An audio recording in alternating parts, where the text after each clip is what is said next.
우리 주님께서 부활하시고 하늘나라로 올라가시기 전까지 이 세상에 40일을 살아계셨습니다. 왜 살아계셨을까요? 죽음 권세 깨트리고 부활하셔서 곧바로 하늘나라로 올라가셨어도 됐을 텐데 40일을 살아계셨습니다. 하나의 목적을 가지고 계셨는데 우리에게 어떤 명령 하나를 주시기 위해서 그렇습니다. 이 명령을 최고의 명령인 지상명령이라고 합니다. 지상명령이라고 하면은 땅지자 윗상자가 아니고 아주 지극히 높은 지존하신 최고의 그런 뜻입니다.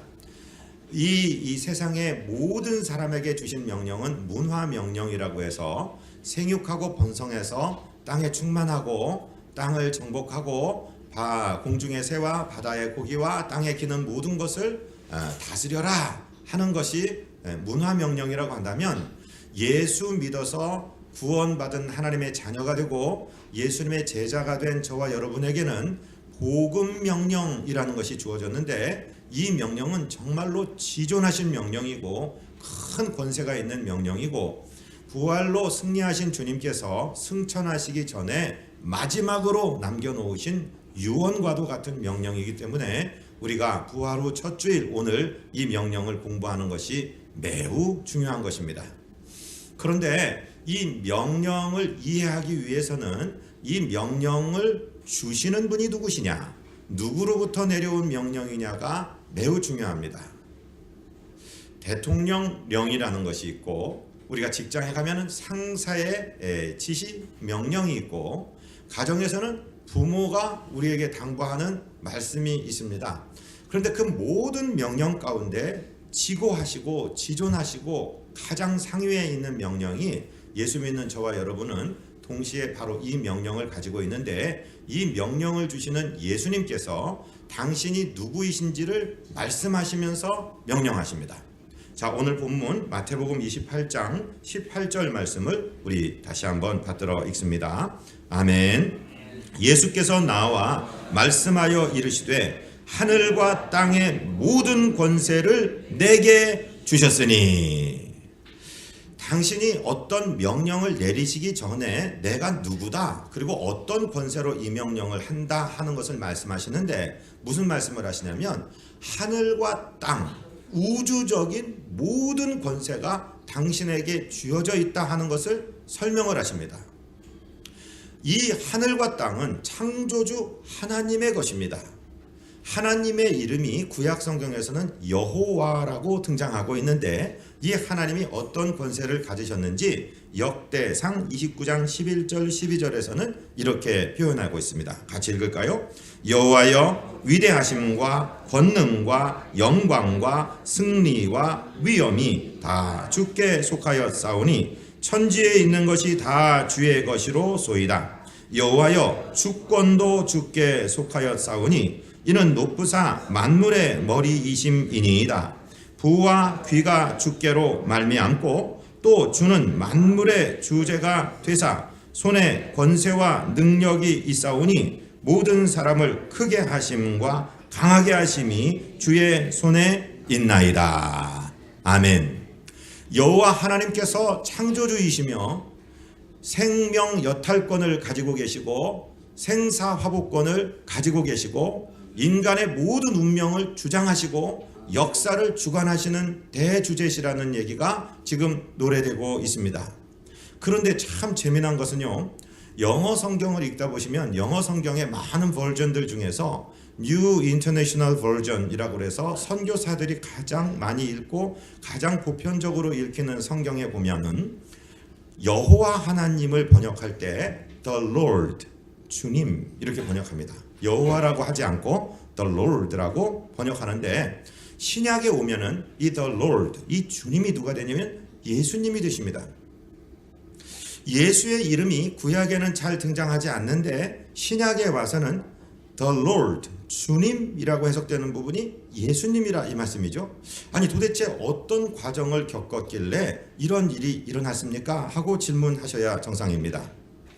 여호와는 우주 만물의 권세를 가지고 계신 지존하신 하나님의 이름인데, 주님이라고 불렀던 그 이름이 예수님 시대에 와서는, 신약 시대에 와서는 예수께서 주가 되신다, 이렇게 바뀌었단 말씀입니다.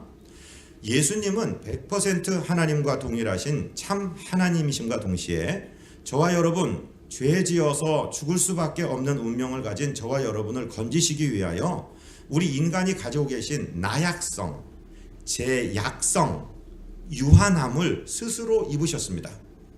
그리고 하나님의 그 놀라운 권능과 권세를 마다하시고 우리 인간의 몸을 입고 들어오셔서 저와 여러분이 지은 죄를 없이 하시기 위해서, 그것을 처리하시기 위해서 당신의 손에 우리의 죄를 담당하셔서 우리 손의 죄를 담당하시고 못 박혀 피 흘리시고, 당신의 발에 우리 발의 죄를 담당하셔서 못이 박혀 피 흘리시고, 당신의 머리에 쓰신 가시면류관에 흘리는 피로 우리의 머리의 죄를 씻으시고, 당신의 가슴에 창을 맞고 흘린 보혈로 우리의 가슴의 죄를 씻으셨습니다.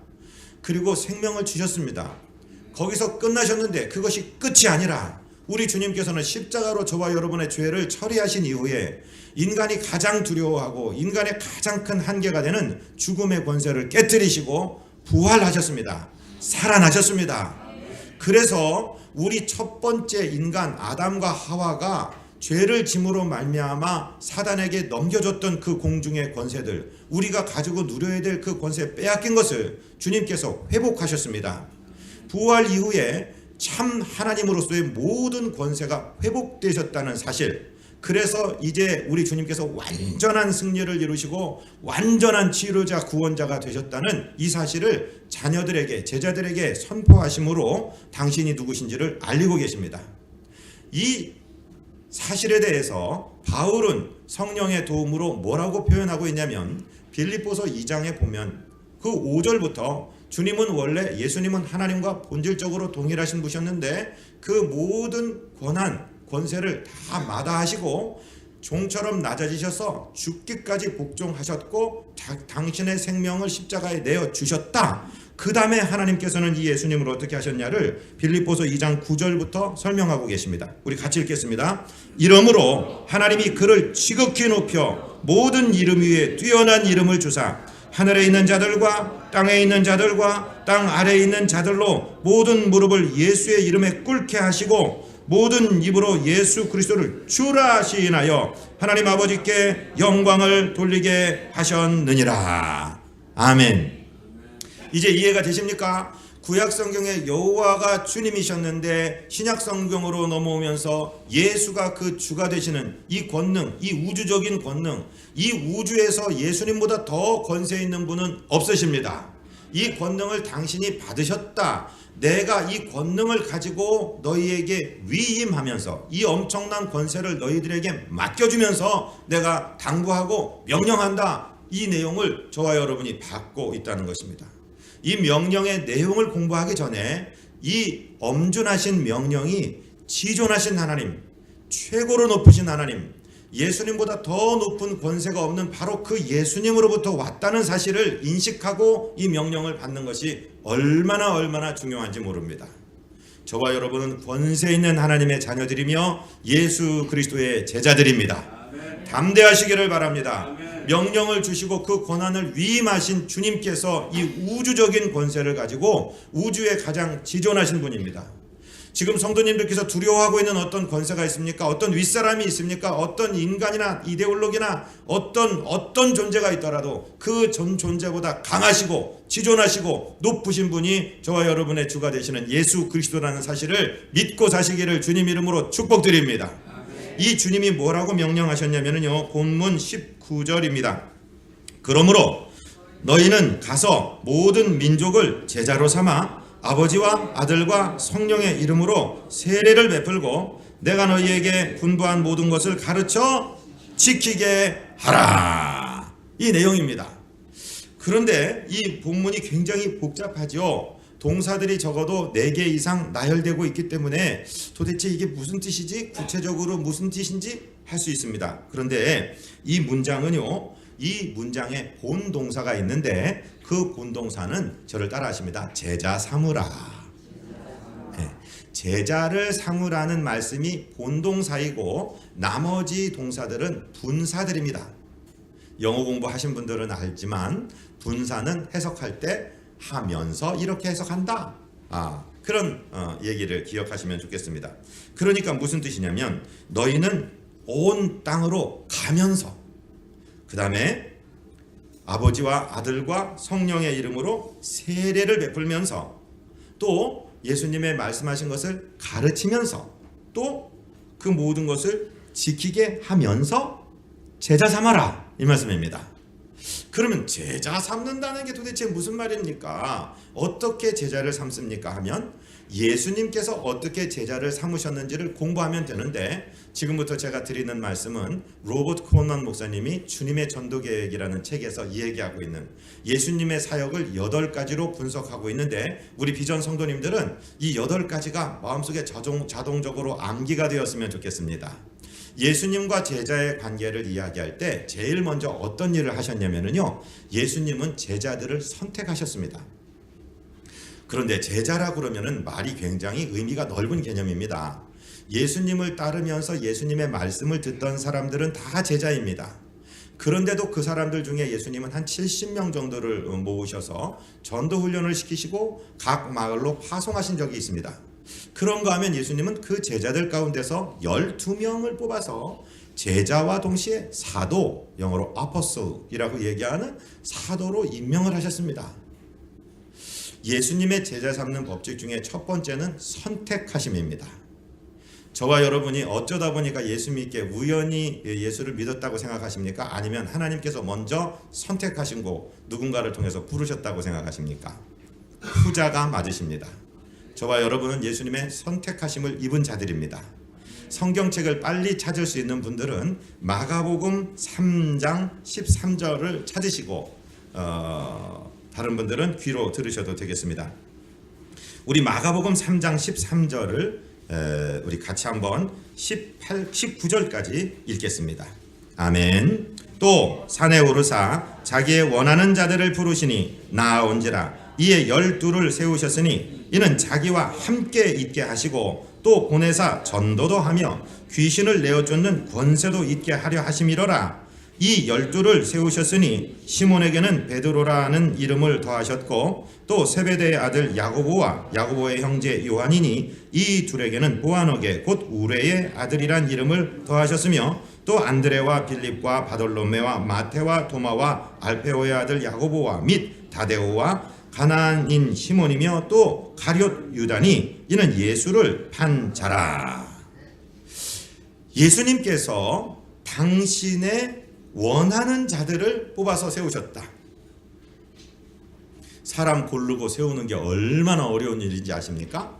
예수님께서는 어떤 자격 시험을 치러서 이 자격에 합당하면 다 내 제자다 그렇게 하시지 않았습니다. 말씀을 정확하게 보니까 당신이 원하는 자를 불러서 세우셨습니다. 그냥 대충 세우신 것이 아니라 또 한 구절을 찾아보신다면 누가복음 12장으로 가보십시오. 누가복음 12장 13절 누가복음 6장 12, 13절입니다. 누가복음 6장 12, 13절 찾으셨으면 아멘.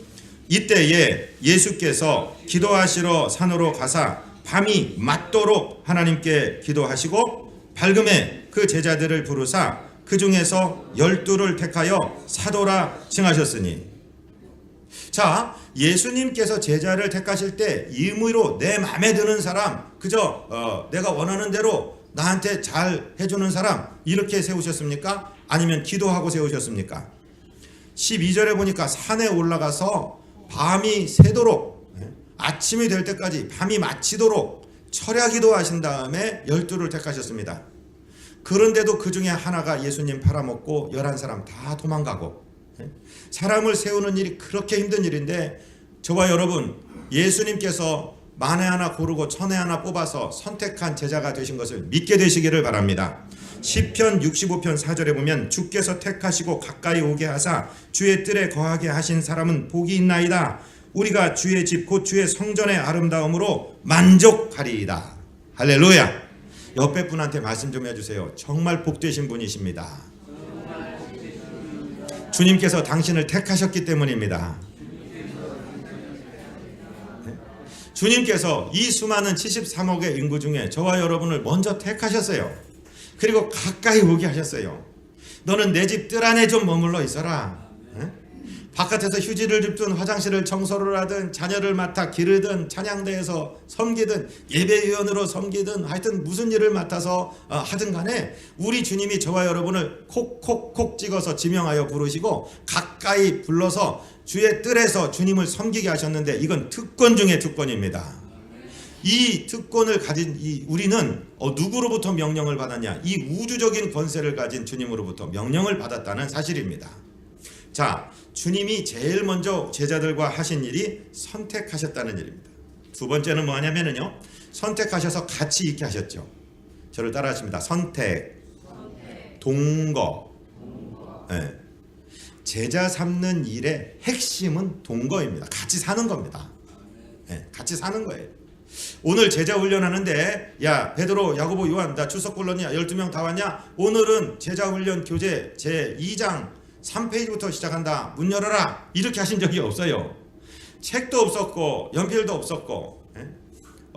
제가 어느 시간에 교육학을 조금 공부하다가 교육의 3요소가 뭐냐 그러니까 선생님, 제자, 그리고 나무 그늘 이렇게 얘기하는 것을 읽은 적이 있어요. 제자 교재가 있고 뭐 교육 방법이 있고 교수법이 있고 이런 게 아니에요. 그냥 주님은 3년 반 동안 이 제자들과 함께 주무시고 잡수시고 전도 여행하시고 병든 사람 고치시고 귀신들 내어 쫓으시고 천국이 가까웠다 전파하시고 그냥 삶을 사신 것입니다. 다른 말로 하면은 삶을 공유하는 것입니다. 라이프 쉐어링이라고 얘기합니다. 우리 선교사들이 가서 뭐 엄청난 나는 신학교를 몇 개를 지었습니다. 교회를 몇 개 건축했습니다. 그거 중요한 거 아닙니다. 아무 중요한 거 아닙니다. 그냥 거기 사람들하고 같이 사는 것입니다. 예수님이 전도하는 법을 옆에서 보면서 배우는 것입니다. 여러분 교회 다니면서 찬양대 하시는 분들, 교회학교 하시는 분들, 무슨 기도인도 하시는 분들이 뭐 따로 어디 가서 훈련 받고 오십니까? 학원 가서 등록해서 자격증 따갖고 오십니까? 그것은 옳지 않습니다. 그냥 교회에서 자라나면서 보고 배우는 것입니다. 주님이 우리와 함께 동거해 주셨다는 것이죠. 세 번째는 주님이 뭐 하셨냐면 저와 여러분을 성별하여 주셨습니다. 구별하여 주셨습니다. 여러분 저와 여러분 앞에는 거룩할 성자가 붙습니다. 이 세상과 똑같이 가서는 안 됩니다. 많은 사람들의 무리가 있는데 여기는 친목계도 아니고 여기는 무슨 좋은 말씀 듣고 헤어지는 곳이 아니라 성도 거룩한 무리라고 붙었습니다.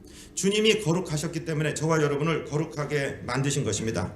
우리 주님이 십자가 지시기 전날 밤에 제자들에게 성령을 소개하시고 기도하라 말씀하신 다음에 하나님 앞에서 그들을 위해서 기도하십니다. 그 중에 요한복음 17장 15절로 19절을 제가 읽어드리겠습니다.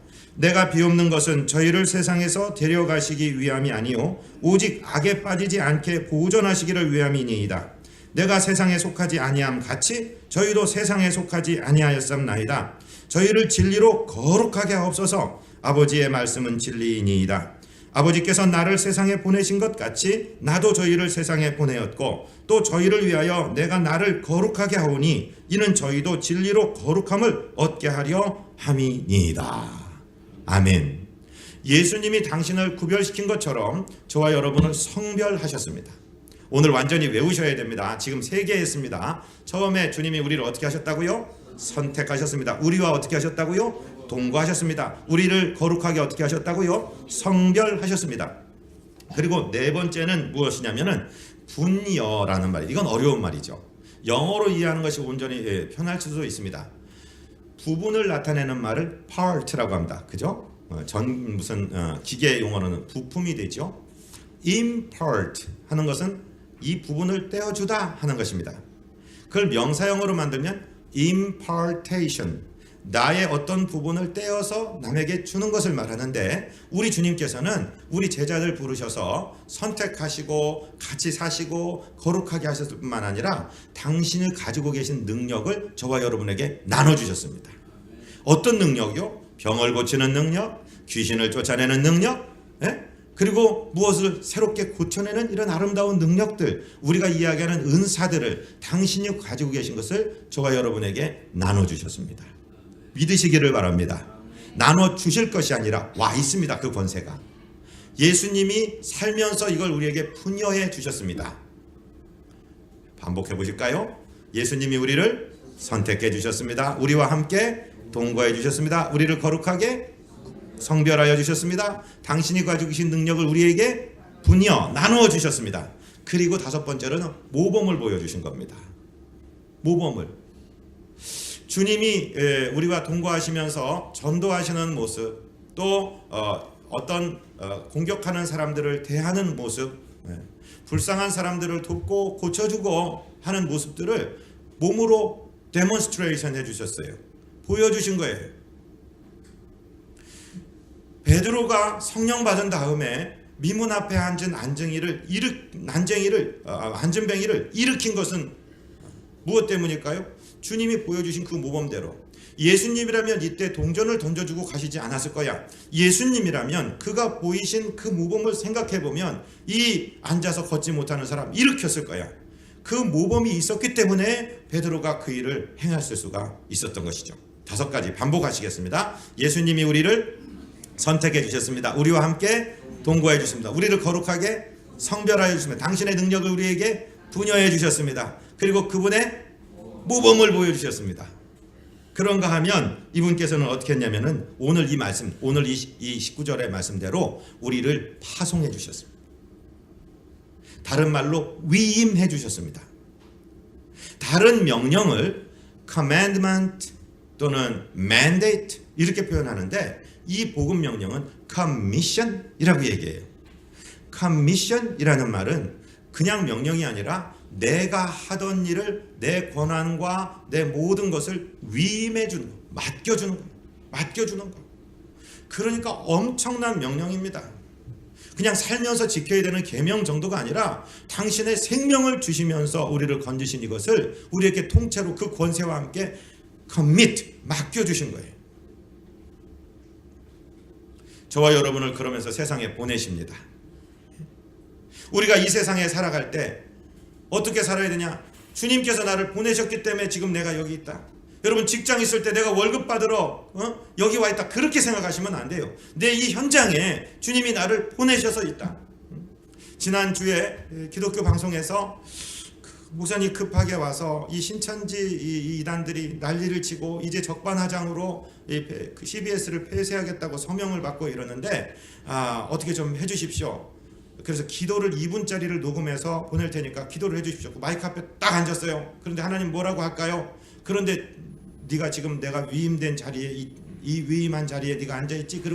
그러니까 제가 주님 어떻게 기도하면 좋겠습니까? 하고 여쭤보니까 주님의 마음이 제게 오는데요. 눈물이 막 나서 견딜 수가 없어요.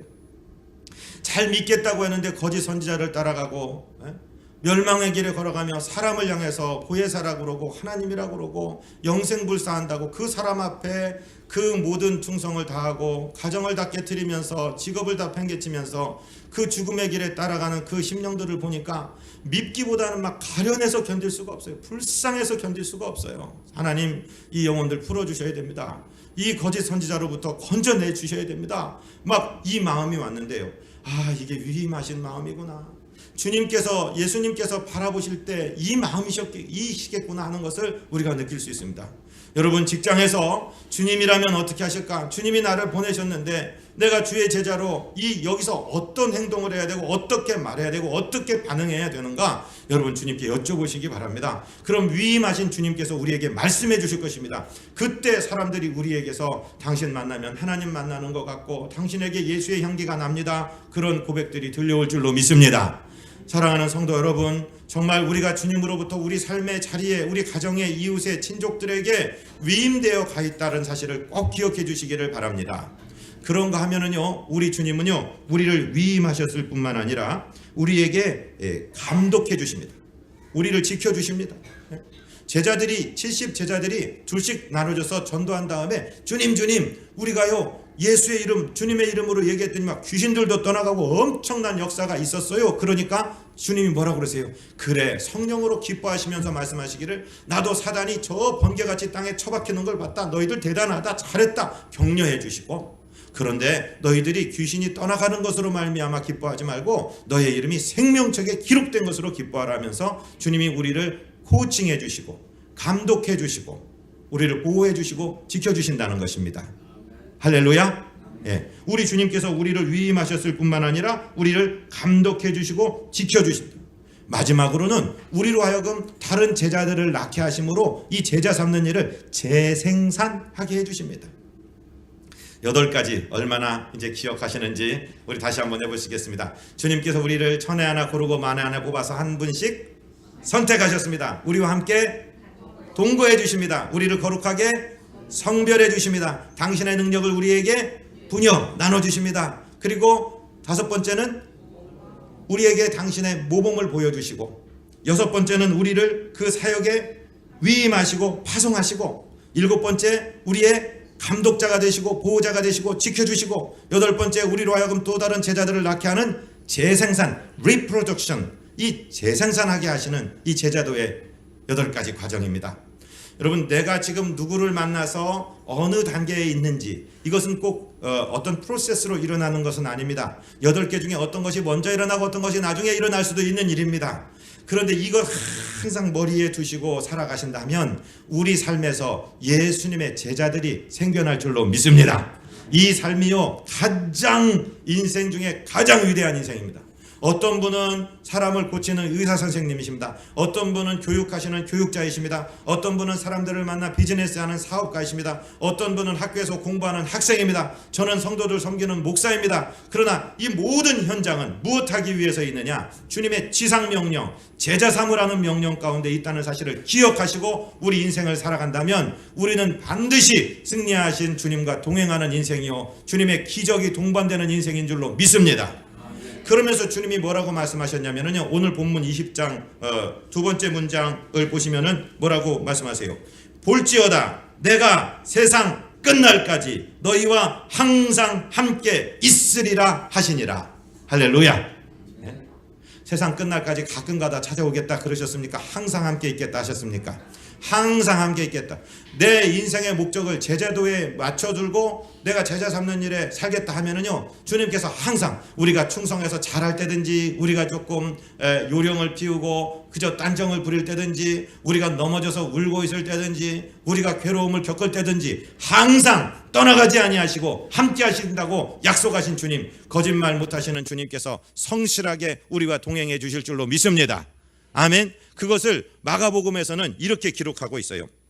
마가복음 16장 15절부터 같이 읽습니다. 또 이르시되 너희는 온 천하에 다니며 만민에게 복음을 전파하라. 믿고 세례를 받는 사람은 구원을 얻을 것이요 믿지 않는 사람은 정죄를 받으리라. 믿는 자들에게는 이런 표적이 따르리니 곧 그들이 내 이름으로 귀신을 쫓아내며 새 방언을 말하며 뱀을 집어올리며 무슨 독을 마실지라도 해를 받지 아니하며 병든 사람에게 손을 얹은즉 나으리라 하시더라. 여기까지는 주님께서 명령하신 부분, 마태복음과 평행선상으로 가는 것입니다. 그런 다음부터는 19절 20절은 역사에 대한 기록이 2구절이 마가복음에 들어가 있는데 뭐라고 써 있습니까? 주 예수께서 말씀을 마치신 후에 하늘로 올려지사 하나님 우편에 앉으시느니라. 자, 하나님 우편에 앉으셔서 로마서 8장 24절에 의하면 뭐 하고 계십니까? 저와 여러분을 위하여 간구하고 계십니다.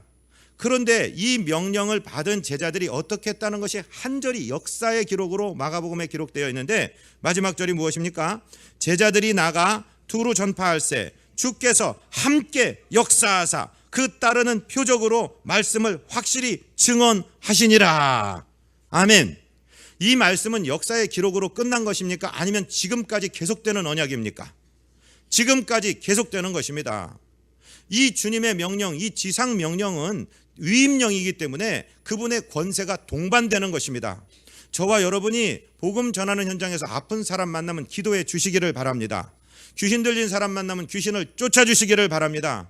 병든 사람을 만나면 손을 얹어주시기를 바랍니다. 주님께서는 어제나 오늘이나 영원토록 동일하신 능력과 권세로 당신의 표적으로 당신이 우리와 항상 함께하고 계시다는 사실을 드러내주고 계시는 것입니다.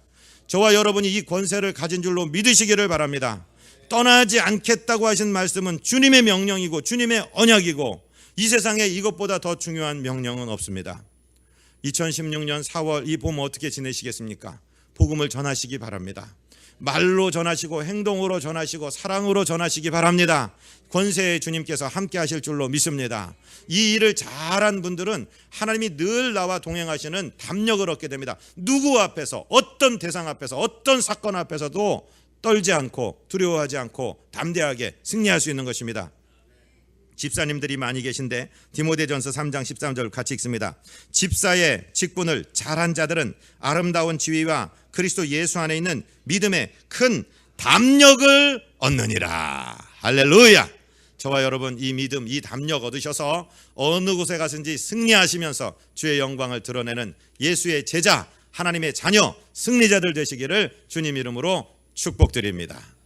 거룩하시고 자비하신 우리 아버지 하나님, 오늘 우리에게 이 명령을 주신 분이 누구시며 이 명령이 어떠하며 이 명령에 어떤 언약들이 동반되고 있는지, 어떤 권능들이 함께하고 있는지, 주 예수 그리스도 직접 우리와 세상 끝날까지 항상 함께 하시겠다고 약속하신 이 명령을 붙들고 살겠사오니 주의 권능으로 함께하여 주시고 우리 영을 경성하여 주옵소서. 우리 구주 예수 그리스도 이름으로 믿사옵고 축복하고 간구하옵나이다. 아멘.